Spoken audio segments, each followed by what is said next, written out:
How to connect R36S to TV.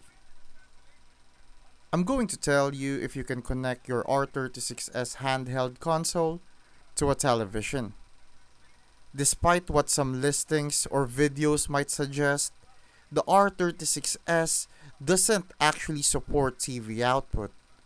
It runs on the RK3326 chipset, which lacks native TV out functionality, and its OTG port isn't designed for video transmissions. There's no mini HDMI or AV out built in either. So even if you try using converter cables, the display won't mirror to your TV. If playing on a big screen is your goal, you'll need a different handheld like RG351MP or something with actual HDMI support. The R36S is great for on the go retro gaming, but it's strictly a handheld only device.